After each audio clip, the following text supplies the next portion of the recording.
Salut à tous, vous êtes bien sur Culture et nous, la chaîne de podcast où on parle de tout et de rien, mais surtout de tout. Aujourd'hui, on va parler de la Macédoine, comme le titre l'indique de la vidéo. Pourquoi la Macédoine ? Parce que j'ai deux amis qui ont fait un service civique dans ce pays, et c'est un pays que finalement peu de personnes connaissent. Et je me suis dit que ce serait quand même intéressant de faire un podcast sur un pays qui est assez méconnu. Alors, on va aborder ça de façon assez ludique, puisqu'ils vont parler de leur expérience respective.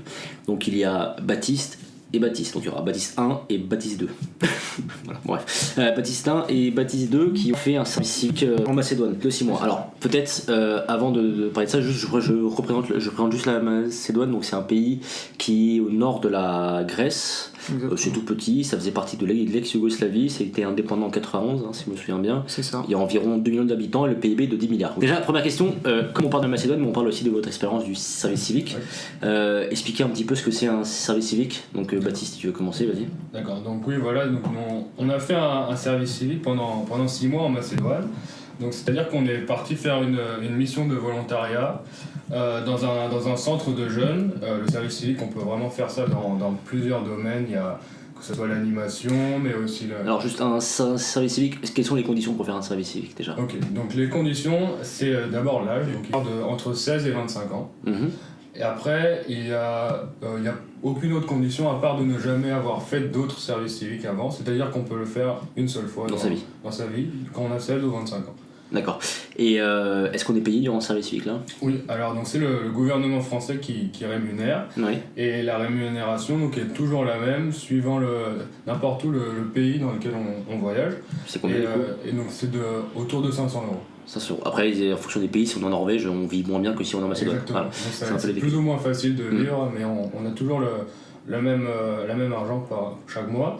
Et donc aussi, ce qui est assez pas service civique, c'est qu'on peut vraiment partir dans le monde entier. Il y a des missions de service civique à propos de plein de domaines et dans le monde entier, donc il y a beaucoup d'opportunités aujourd'hui. Et finalement, ce service civique là, ça ouvre sur d'autres, c'est une ouverture d'esprit sur d'autres cultures. Oui, c'est ça. Ouais. Et puis pour beaucoup d'étudiants, comme nous, ça permet vraiment de nous élargir un peu l'esprit et de savoir vraiment un peu plus qu'est-ce qu'on veut faire, parce que ça nous permet de découvrir à la fois des nouvelles cultures, des nouvelles méthodes de travail, d'autres domaines. Et donc ouais, c'est vraiment quelque chose que je recommande. Baptiste, si tu veux réagir là-dessus, peut-être ajouter... Oui, le service civique est extrêmement varié, ça va vraiment de la culture, éducation, environnement, on peut en France aussi, c'est ça. On peut en France, exactement. Ouais. Énormément en France. Et alors comment on fait pour s'inscrire pour le service civique ? Il y a un site du gouvernement qui existe, servicecivique.fr. Et voilà, on peut s'inscrire directement et on contacte, après on se met en lien directement avec des associations. Donc ça fonctionne avec une association d'envoi et une association qui nous reçoit en fait. D'accord. Donc, qui nous mettent en lien, surtout pour l'étranger en fait. En France, on peut rester sur la même association, mais dès qu'on doit partir à l'étranger, on va être reçu dans une association locale qui est en lien direct avec eux. Et un service civique, ça dure soit 6 mois, soit 1 an, on est d'accord ? Ouais, c'est entre 6 mois et 1 an. Oui, ça peut être 8, ça peut être 9. Parce que moi j'aime bien quand c'est rond. 6 exactement. mois ou 1 an. Rien d'autre. Alors maintenant la question c'est pourquoi est-ce que vous êtes parti en Macédoine ? Parce que moi je me souviens, Baptiste, que toi tu avais le choix entre le Maroc, c'est ça, la Macédoine et d'autres pays peut-être ? Oui, le Maroc, il y avait qu'un seul pays des Balkans, c'était la Macédoine. Ouais. Alors pourquoi t'as décidé de partir là-bas ? Pourquoi la Macédoine ? Très bonne question. C'était pas pur hasard ou juste pour tu te dis tiens il y a la Macédoine. Moi j'étais attiré par les Balkans en fait, découvrir les Balkans réellement. Sachant en plus qu'on y était allé quelques jours avant. On avait passé une semaine à Sarajevo. Exactement. Mais la Macédoine, oui, voilà, c'est vraiment. Et après, c'était le projet aussi, le fait de faire de l'animation avec des enfants. Ça, c'est ce qui m'intéressait. Et l'association était, donc on a travaillé avec le CID, Center for Intercultural Dialogue. C'est beau quand tu parles. Bien sûr, évidemment. Et donc voilà, essayer de faire le lien entre différentes cultures. Mais alors, donc toi, en fait, c'est plus les missions qui t'intéressaient que le pays en lui-même. En fait, le pays, ça aurait été des missions dans d'autres pays. T'aurais pu. J'aurais pu choisir le Maroc, d'autres pays, mais le projet me plaisait énormément. Baptiste ? Moi, donc oui, c'est un peu ça aussi. C'est surtout les missions qui me plaisaient. Pareil, moi j'avais déjà fait pas mal d'animations et j'avais bien envie de découvrir l'animation dans un autre pays. Oui. Et après, au niveau de la Macédoine, j'ai vu cette proposition et je me suis dit que j'avais vraiment envie en fait de partir dans une autre culture, de découvrir un pays que je connaissais pas du tout, je savais même pas où c'était. Quand vous êtes arrivé dans le pays, donc d'accord, vous avez fait des missions auprès d'enfants, c'est ça, donc de 9, enfin de 6 à 15 ans, c'est ça 18 ans. 18 ans. Voilà, donc, quand vous êtes arrivé dans Macédoine, quelles étaient vos premières impressions La première impression, et on arrive déjà, on prit un bus de Skopje, qui est la capitale de Macédoine, et on arrive vers 10h du soir. Et on est déposé dans une gare absolument déserte. Au milieu de nulle part. Skopje. Non, là on arrive, oui, pour préciser le projet, on est arrivé à Kumanovo, qui est la deuxième ville du pays. C'est au nord de la Macédoine. C'est à la frontière du Kosovo et de la Serbie. Kumanovo, c'est quoi ? C'est 75 000 habitants. On arrive justement dans cette gare où il y a personne, 10h du soir. Et donc il y a un taxi, on voit un taxi un peu au loin, mais il y avait rien d'illuminé, hein, donc on va voir la personne. Et donc on n'avait pas un seul mot, hein, on avait juste l'adresse en fait, qui s'appelait Crnogorac, c'était le nom de l'hôtel où on devait aller. Et simplement on montre ce papier, il nous emmène là-bas et ça a failli devenir en fait, pour la petite anecdote, notre taxi officiel. Parce que ce taxi on aurait pu, il y a énormément de taxis en Macédoine et il coûte très très peu cher, et on aurait pu le prendre toute la vie. Et la monnaie d'ailleurs, c'est quoi la monnaie en Macédoine ? Le dinar macédonien. Donc un dinar, enfin 1 euro. Alors dinar en Macédoine, c'est un dinar, c'est ça, c'est dinar. Ou c'est dinar ou dinar ? Non, parce que on peut dire dinar comme la monnaie. Non, c'est vraiment c'est dinar. En Serbie, c'est des dinars. D'accord, ok, très bien. Et donc, 1 euro, on a environ 60 dinars. Et pour 60 dinars, on a un repas. Ouais, donc d'accord, donc là vous êtes arrivé là, donc après vous étiez auprès des enfants, etc. On va parler de ça après, mais pour le pays en lui-même, donc vous avez dit que vous êtes arrivé dans un pays qui finalement, est-ce que c'est un pays pauvre déjà, je veux dire, concrètement ? Oui, extrêmement pauvre. Ouais. Alors quelle raison c'est un pays pauvre ? Baptiste, tu veux peut-être. Donc déjà c'est un pays pauvre parce qu'on a l'impression que ça a vécu dans le passé, mais que ça s'est un peu slopé. Enfin, il y a des ruines un peu partout, vraiment partout. Alors quand tu dis dans le passé, c'était jusqu'en 91, c'est ça ? Oui, je pense. Ouais. Alors quand je dis 91, c'est également ça appartenait à la République, c'est l'ex-Yougoslavie qui regroupait 6 républiques, dont la Macédoine qui est devenue indépendante en 91. Et donc là... Il avait l'air quand même d'avoir des constructions comme... Et tout, que ça soit dans la ville ou aussi dans des petits villages et tout, c'est tout le temps détruit. Il y a tout le temps des trucs détruits. Par exemple, devant la gare de bus de Kumanovo, il y a une ruine. Juste devant, quand on sort du bus, on voit une ruine. Mais c'est détruit pourquoi ? Parce que ça a été laissé abandonné ou parce que c'est durant la guerre ? C'est principalement abandonné. Parce que énormément de gens en Macédoine quittent le pays pour aller vivre en Europe ou aux États-Unis. Ouais. Et donc c'est un peu leur rêve. Il y en a beaucoup qui disent que finalement ils laissent leur famille et qu'ils voudraient revenir en Macédoine, mais au final il y a quand même énormément de gens dans toute l'Europe. D'accord. Et donc c'est pour ça que beaucoup de maisons tombent en ruine. Ouais. Et donc je pense que c'est le plus grand signe visuel de pauvreté. Et les trains aussi, non ? Les trains aussi, ouais. C'est pas très développé, on va dire. Ouais. Pour voyager, c'est le bus qui est plus rapide d'ailleurs, parce que le train est incroyablement lent. Parce que je crois que vous m'avez dit que pour aller en Serbie, la capitale de Serbie... 300 km. 300 km, on a mis 15 heures. En direct en plus. C'était un direct, oui. Il s'est arrêté on a passé la nuit, je sais pas. Les Macédoine Express. Exactement, extrêmement puissant. Ouais. Donc au lieu de 20h, c'est 15h, c'est génial. C'est ça. Non, alors à l'origine il était prévu à 9h, hein, et on a dû attendre durant la nuit 3-4 heures, on ne sait pas où, au milieu de la Serbie. Donc on a dormi en fait et on s'est réveillé et on était toujours au même endroit. D'accord.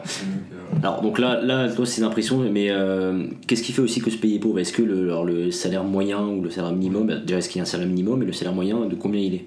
Alors le salaire minimum est autour de 150 €. Moyen ou minimum ? Minimum, ouais, d'accord. Donc par exemple, pour avoir une idée, si une caissière dans un magasin elle gagne 150 €, ou une serveuse dans un restaurant, elle va gagner autour de 150 € à peu près. D'accord, ouais.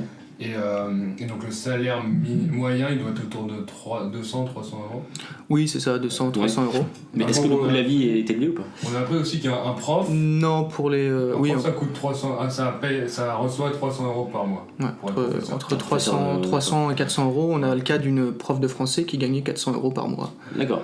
Et le coût de la vie, nous on l'a trouvé vraiment pas cher, mais par contre les locaux ils le trouvent vraiment cher et ils trouvent que ça a augmenté. C'est-à-dire que vous forcément avec le train de vie français ça va, mais pour les personnes qui sont sur place c'est extrêmement cher. Ouais. Extrêmement cher pour eux. Les produits quotidiens sont peu chers en fait. Pour nous en tant que Français, pour les Macédoniens C'est un prix, c'est pas trop élevé. Ce qui coûte extrêmement cher, c'est les vêtements, c'est toute la technologie qui vient d'ailleurs en fait. Ouais. Tout ce qui est importé, c'est des prix extrêmement élevés pour eux. J'ai l'impression que c'est un peu pareil en Hongrie, sur un podcast qu'on avait fait sur la Hongrie, on parlait de ça aussi, que c'était un peu plus élevé. Et du coup aussi, ce qui est, comme les prix sont élevés pour pas mal de choses, on a vu c'est assez incroyable comment ils arrivent à la fois recycler les choses et faire par eux-mêmes des choses, par exemple. Pour ce qui est de la bouffe, de la nourriture et tout. Par exemple pour l'alcool local, ils vont le faire eux-mêmes, ils font tout eux-mêmes, ils font tout réparer. Nous on a pu réparer nos chaussures pour 2€. Et tu peux vraiment faire tout réparer ce que tu veux là-bas parce que c'est la débrouille un peu. Oui, les bâtiments tombent en ruine, donc il faut les maintenir et donc on répare en permanence depuis la chute de la Yougoslavie. Alors donc là on a parlé un peu de tout ça. Maintenant peut-être présenter la politique du pays dans le sens où donc, après la chute de la Yougoslavie qui était un régime communiste, la Macédoine devient indépendante. Peut-être faire un petit rappel de ce qui s'est passé pendant 25 ans, c'est-à-dire les gouvernements ça a été quoi, plutôt de droite, plutôt de gauche, plutôt de droite nationaliste. Donc on a une guerre en 2001 qui est très peu connue, mais qui a opposé l'Ušeka, donc des combattants du Kosovo, qui ont voulu obtenir plus de droits pour les Albanais vivant en Macédoine. Attends, alors ça justement, donc précise ça. Albanais, Macédoniens, Kosovars, pour comprendre un peu, parce qu'il n'y a pas que des Macédoniens en Macédoine, ça veut dire. C'est ça. Voilà, alors peut-être nous présenter. Donc pour pour décrire rapidement, en fait, on a la majorité de Macédoniens, ils sont à peu près 65%. Donc Macédonien, qui dit Macédonien, dit la majorité sont orthodoxes. Et pour les Albanais, la majorité sont musulmans et ils représentent à peu près 25%. D'accord. Et on a des minorités roms, des minorités valaques. Donc voilà, on a quelques minorités. On a des roms un petit peu partout sur le territoire, alors que Albanais macédonien c'est très séparé en fait. Ouais. Donc plutôt au nord-est, on a plutôt des Albanais avec des régions majoritairement albanaises, et plutôt l'ouest du pays. Et ça d'ailleurs c'est particulier parce que donc l'Albanie se trouve au sud-ouest de la Macédoine, c'est ça ou... Se trouve complètement à l'ouest. À l'ouest de Macédoine. Alors, et donc la majorité des Albanais se trouve nord-ouest. Et donc là tu parles de cette guerre-là donc entre les Kosovars. Et pourquoi est-ce que les Kosovars ont décidé de faire cette guerre-là? Parce que les Kosovars sont musulmans aussi, c'est ça? Enfin, quelles étaient leurs motivations à ce moment-là? Il y avait, en fait, la guerre du Kosovo venait de se terminer, qui se termine en 99, avec les bombardements de l'OTAN. Et l'Ušeka, l'armée qui a libéré, avec évidemment l'appui de l'OTAN, le Kosovo, va vouloir aussi obtenir plus de droits, mais pour les Albanais qui vivent en Macédoine. D'accord. Et juste pour une petite précision, en fait, les Albanais ont boycotté, il y a eu un référendum pour l'indépendance de la Macédoine en 91, et ils ont boycotté totalement ce référendum en faveur d'une Macédoine indépendante. En fait, donc dès le début, il y avait quelque chose qui fonctionnait pas. Qui n'allait pas. Donc 2001, c'est une guerre civile, c'est ça? C'est ça.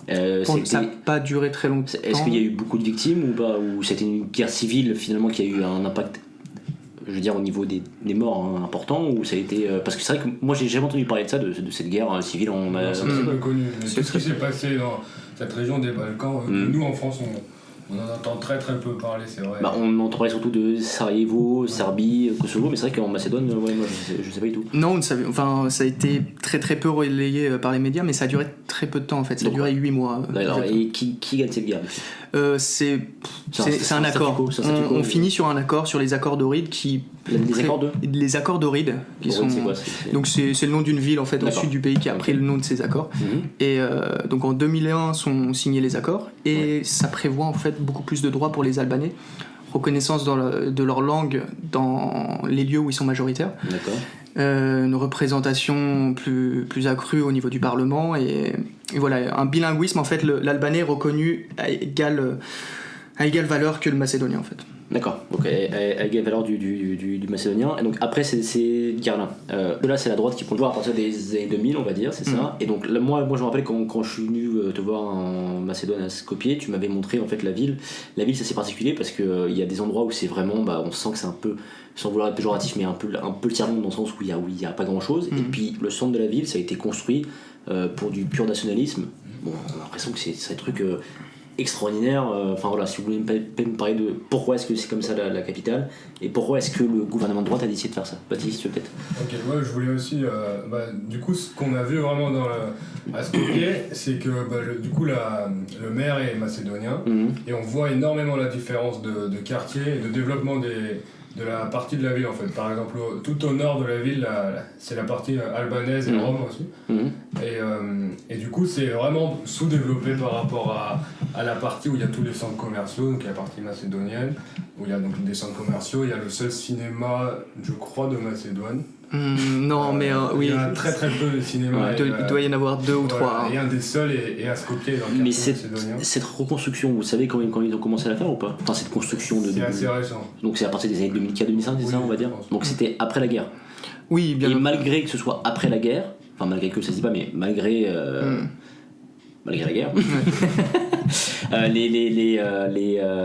les Albanais, ne serait-ce que dans leur quartier, ont été aussi un peu mis à l'écart. Oui, clairement. Et ça n'a pas créé d'autres tensions encore plus énormes? Non, mais je pense que depuis très longtemps, ces communautés ne vivent pas du tout ensemble. Et... Donc ça, ils construisent ça, ouais. tout ça, donc le gouvernement reste en place, tu m'as dit, jusqu'en 2015, c'est ça? Jusqu'en 2015, et en 2015, on a des scandales en fait, d'écoute et d'espionnage généralisé auprès de magistrats, d'avocats, de journalistes. D'opposants politiques. Ouais. Et c'est un des opposants politiques qui révèle le scandale à la presse. Et donc, on a des manifestations monstres à l'échelle de Macédoine, 50 000 personnes qui descendent dans la rue. Et donc, ils vont renverser le gouvernement, en fait. Ils vont réussir. Et avec la pression de l'Europe aussi qui pousse le gouvernement à faire de nouvelles élections. D'accord. On va avoir de nouvelles élections qui vont entraîner l'arrivée au pouvoir du parti SDMN. Bref, je vais pas. Non, mais c'est quoi? C'est la gauche. C'est un parti démocrate centre-gauche. Donc voilà, donc ça c'est un peu ce qui s'est passé politiquement en Macédoine sur 10-15 ans, à partir de la guerre civile, puis ensuite à partir du moment où ils ont commencé à reconstruire la ville. Enfin. Et donc voilà, donc le nationalisme, c'est pour finalement se créer une identité, puisque le pays est indépendant depuis 91, Exactement. donc se créer une identité. Et la Grèce, à partir de 91, avant, on n'avait rien à faire que le pays s'appelle Macédoine parce qu'il n'était pas indépendant. C'était la République de Macédoine. Ça faisait partie de la Yougoslavie. C'est devenu indépendant, et du coup, la Grèce n'a jamais reconnu la Macédoine en tant que pays. Non. Alors, peut-être expliquer pourquoi est-ce que la Grèce ne veut pas reconnaître ce pays. Ils ne veulent pas reconnaître la Macédoine en tant que pays tant qu'ils n'ont pas changé de nom. Et pourquoi? Alors, pourquoi donc, il y a une question d'héritage en fait. Oui. Pour les Grecs, la Macédoine est d'héritage grec. Ouais. Donc, un pays slave, les Macédoniens sont slaves, ils ne reconnaissent pas que les Slaves puissent prendre le nom de Macédoine puisque c'est un héritage grec. D'accord. Et deuxième point, c'est que la Grèce a une région qui s'appelle la Macédoine. Ouais. Une région qui fait pas au nord. C'est Thessalonique, la capitale. D'accord. Et donc ils refusent absolument ce nom. Mais il y a beaucoup plus. C'était assez drôle. J'ai pas participé, mais j'étais présent le jour où il y avait une manifestation à Thessalonique en fait pour le nouveau nom en fait. Il y avait une manifestation parce qu'il y avait commencé à avoir des accords entre la Grèce et la Macédoine. Exactement, entre gouvernements pour régler ce problème. Est-ce que c'est pas la Grèce aussi qui bloque aussi l'entrée de la Macédoine dans l'Union Européenne? Ou dans l'OTAN? Oui, je sais plus, dans l'OTAN et dans les deux en fait, ouais, OTAN et Union Européenne. Est-ce qu'un accord est trouvé finalement ou pas? Aujourd'hui, toujours pas. Mais en fait, ça bloque au niveau du nom parce qu'ils voudraient. Je crois qu'il y avait des propositions comme Macédoine du Nord ou Macédoine Vardar. Nouvelle Macédoine. D'accord. Et donc, mais tant que le mot Macédoine est présent, enfin la population grecque refuse. Parce que c'est aussi par rapport à un des grands héros de leur histoire, Alexandre le Grand, qui était macédonien. D'ailleurs, quand on arrive à l'aéroport, moi je dirais qu'il y a la grande statue d'Alexandre. En fait, en Macédoine, c'est un peu c'est utilisé partout pour tous l'aéroport national déjà, mais aussi la principale route de Macédoine qui va jusqu'en Grèce. La route Alexandre le Grand. Il y a des ponts aussi. Et cette autoroute, elle a été changée justement au moment de ces négociations. En fait, le gouvernement macédonien a changé pour faire un effort en fait, un pas en avant vers la Grèce pour dire voilà, on ne s'accapare plus l'héritage macédonien, mais il est partagé. Ils ont nommé. Ils ont aussi donné un nouveau nom à la statue, donc qui est la plus connue de Skopje. Et pour donner un nouveau nom à cette statue, ils l'ont quand même appelée soldat assis sur un cheval. Ça, pour ne pas dire que c'est Alexandre le Grand, mais c'est Alexandre le Ils Grand. n'ont pas trouvé d'autres manières d'appeler cette statue. Et voilà, ils ont vraiment essayé aussi de eux faire des efforts pour être reconnus par la Grèce. Ouais, mais c'est quand même assez marrant de voir qu'un héritage qui est quand même à 2000 ans est quand même aussi présent, quoi. Extrêmement présent. Ouais. D'accord. Vous devez te rajouter quelque chose là-dessus? J'ai une dernière anecdote. Ouais. En revenant de Thessalonique, en fait, on est contrôlé dans le train et donc on doit se rendre à Skopje, en fait. Donc je suis avec une personne macédonienne et au moment où les policiers nous contrôlent, donc ils nous demandent nos passeports, je tends mon passeport français, aucun problème. La personne avec moi tend sa carte d'identité macédonienne et lui dit clairement, bon, vous allez à Skopje. Et vous n'allez pas en Macédoine. Il dit clairement, ils ne reconnaissent pas, les policiers eux-mêmes disent non, vous allez à Skopje. Vous n'allez pas en Macédoine, parce que la Macédoine c'est chez nous, c'est à Thessalonique. Ouais, d'accord, ouais. Et donc il a créé une tension, et ça a créé une tension énorme avec. Donc la personne qui m'accompagnait m'a dit non, je vais en Macédoine. Avec une sorte de petit moment de tension comme ça. Non, je vais en Macédoine. Non, vous allez à Skopje. Mais est-ce qu'il y a eu des tensions entre les deux pays ou pas? Je parle au niveau militaire. Il y a eu un blocus 94-95 de la Grèce. Ah ouais? Oui. Ça se traduit comment, c'est-à-dire? Fermeture des frontières, enfin de la frontière nord avec la Macédoine. Mais également, ouais, quand on est parti de Macédoine, on allait à Thessalonique parce qu'on devait prendre notre avion là-bas. Et on arrive bloqué à la frontière en fait parce que tous les transports cessaient de fonctionner de la Macédoine à la. Ils étaient interdits aucun bus ne pouvait passer la frontière en fait. Et aucun train non plus. En plus, vous êtes rentré en avril, c'est ça à peu près, donc. C'est ça. Et en fait, il y avait un bus ou 2 bus par jour qui passaient la frontière. Ouais. Et donc nous, on est arrivé peut-être vers 10h du matin et le bus devait partir à 19h ou 20h pour aller jusqu'en Grèce. Donc il fallait prendre le train et puis c'est mort. C'est ça. Et le train s'arrêtait alors que 2 mois auparavant on avait été à Thessalonique et le train traversait.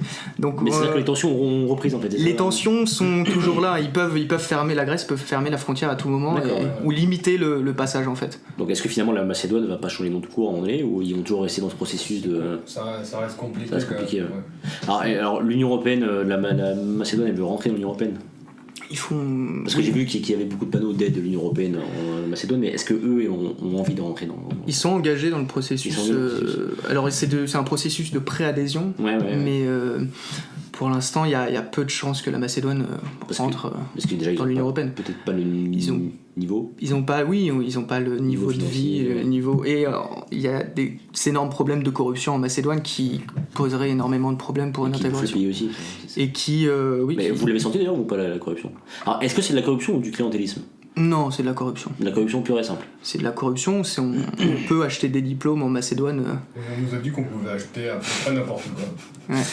Donc, que ce soit des diplômes pour les examens à l'école, on a entendu pas mal d'histoires. On rate un examen, mais si on connaît la bonne personne et qu'on a un petit peu d'argent, on peut avoir le diplôme. Vous m'avez parlé de ça pour les policiers qui pouvaient avoir leur examen, même s'ils le ratent, ils payent. Oui, exactement. Donc du coup, ça, après, même les policiers sont mal vus en Macédoine, pas. C'est ça. Alors vous maintenant, donc on a un peu présenté ce pays, votre expérience, donc dans votre travail civique, vous avez donc, vous pouvez répéter ce que vous avez fait concrètement? Oui, alors c'était un projet vraiment d'animation et on aidait la structure aussi à communiquer sur l'ensemble de ces projets. Alors c'était l'animation auprès d'enfants macédoniens et albanais. Il n'y avait pas de distinction parce que c'est parce que quand même savoir. Vas-y Baptiste. Donc en théorie, oui, c'était on faisait de l'animation pour tous les enfants. Ouais. Sauf que le fait est que juste en face du centre, il y avait 2 écoles, une école d'albanais. Et une école serbe où la plupart sont macédoniens. Et depuis quelques temps, les Macédoniens n'osent plus rentrer dans l'école, dans le centre, tant que des Albanais y sont. D'accord. Donc, du coup, tout le temps, il y a quasiment tout le temps que des Albanais. Et donc tous les enfants avec qui on était pendant 6 mois étaient quasiment que albanais. Et donc ils parlent albanais, ou même un dialecte albanais propre à Kumanovo. Et donc voilà, les Macédoniens, on les a vus que quelques fois, et c'est marrant parce qu'on voyait toujours le même groupe de 3 ou 4 enfants macédoniens, donc les seuls 4 qui osaient venir. Et souvent, quand ils venaient le soir, quand les Albanais venaient plus. D'accord. Et vous avez déjà assisté à des bagarres, tensions Non, on n'a pas assisté, mais on a quand même su que les Albanais aimaient bien de temps en temps s'amuser fort à aller frapper les Macédoniens devant l'école. Oui, il y avait des tensions. En plus, c'est un des seuls endroits où c'est une école pas mixte parce que les bâtiments sont séparés, mais sur un même site, on a une école albanaise et macédonienne. Donc en général, c'est totalement séparé. D'accord. Et donc ça crée des tensions. Le terrain de sport est partagé entre les deux écoles aussi. Donc c'est vraiment... c'est le seul bâtiment qui est partagé. Et est-ce qu'ils ont le même programme scolaire ou pas ? Non. Non. Des programmes d'histoire différents. Ah oui. Oui. Ils apprennent, donc les Albanais apprennent le macédonien. L'inverse, c'est pas vrai. Hein. Les Macédoniens... Mais même au niveau de l'enseignement de l'histoire ? Non, je crois que c'est différent. Oui, c'est différent. C'est différent. Parce que c'est ça, parce que les maths sont enseignés différemment. Oui, c'est pas... Mais l'histoire est enseignée différemment. 4 moins 2, ça fait 2, bon, ça change rien, tu vois. Par contre, que l'histoire... par exemple, est-ce que vous avez un exemple sur comment c'est... Je sais pas si vous avez un exemple. On n'a pas d'exemple, on a juste des retours d'un enfant qui nous parlait, qui était très fier en fait d'être albanais, donc il en parlait facilement. Ouais. Et donc il nous parlait des Illyriens, donc les ancêtres des Albanais. Il disait que nous on a toujours été là, etc. Et il avait 13 ans à peu près. Donc, et ça l'inverse, les Macédoniens apprennent rien sur l'histoire de l'Albanie, je pense pas. D'accord. Non, il n'y a pas de... en fait, on avait un seul cas d'une Macédonienne qui parlait albanais, mais parce qu'en fait, elle avait appris dans la rue avec des enfants quand elle était toute petite, sans s'en rendre compte. D'accord. Finalement, après 6 mois passés là-bas, rapidement, qu'est-ce que vous en tirez de cette expérience ? Alors, que ce soit au niveau personnel, au niveau même de ce pays, hein, qu'est-ce que vous en tirez ? Peut-être Baptiste, vas-y.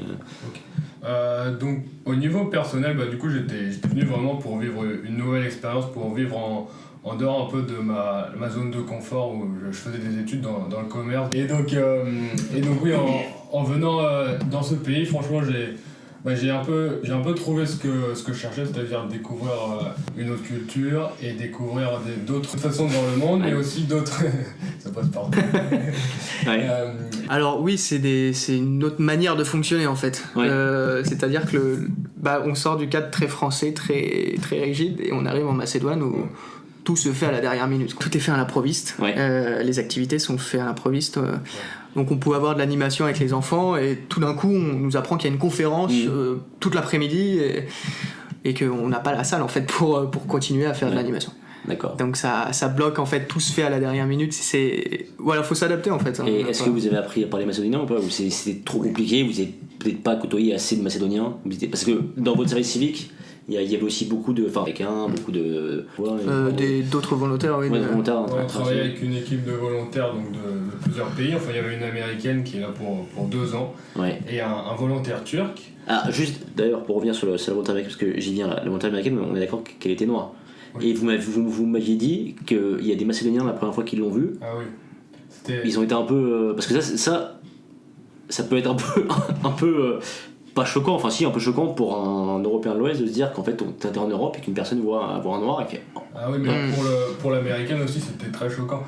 Moi je me rappelle par exemple d'un moment où j'étais allé dans un magasin avec elle et celle qui tenait le magasin nous demande de prendre en photo.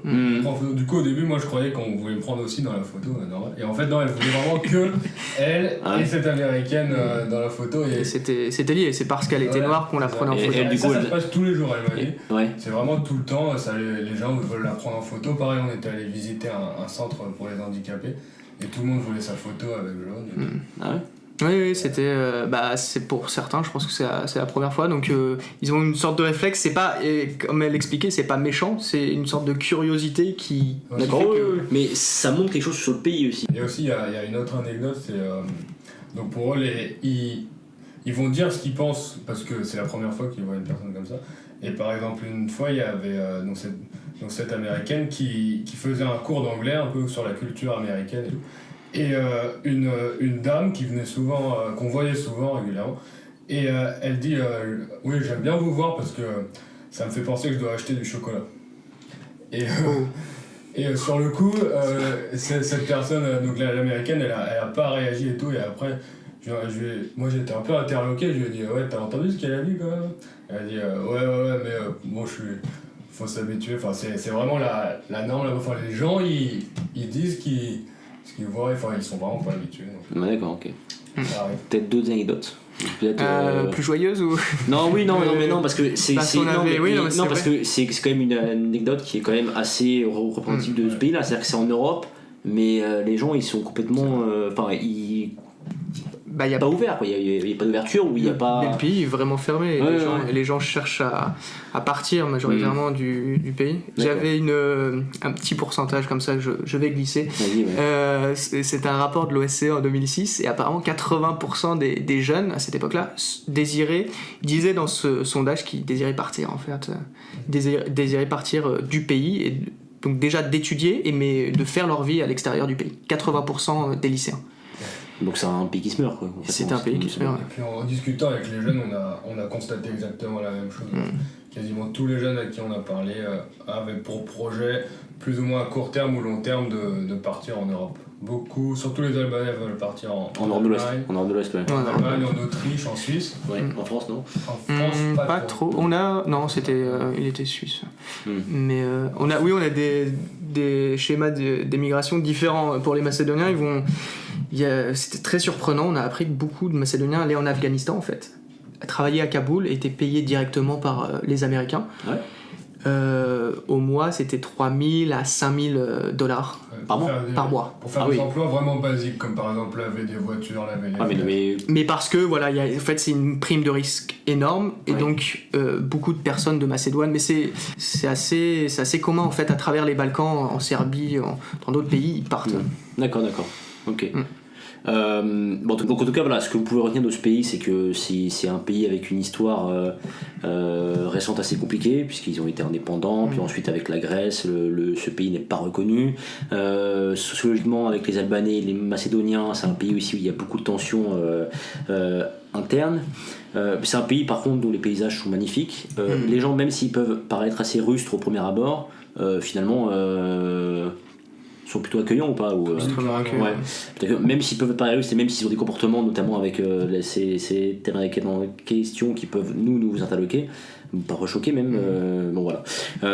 En tout cas, moi j'y suis allé, en plus c'était en plein hiver, donc c'était sympa. On a fait du ski, c'était cool. Voilà. Allez voir ce pays, c'est quand même intéressant, c'est super joli. Beaucoup aimé. Et puis les gars, je vous remercie, c'était très intéressant. Merci à toi. Et surtout, n'oubliez pas, la culture n'est pas un luxe, c'est une nécessité. Du coup, je vous souhaite à tous une bonne soirée, une bonne journée, et puis à bientôt pour un nouveau podcast. Salut.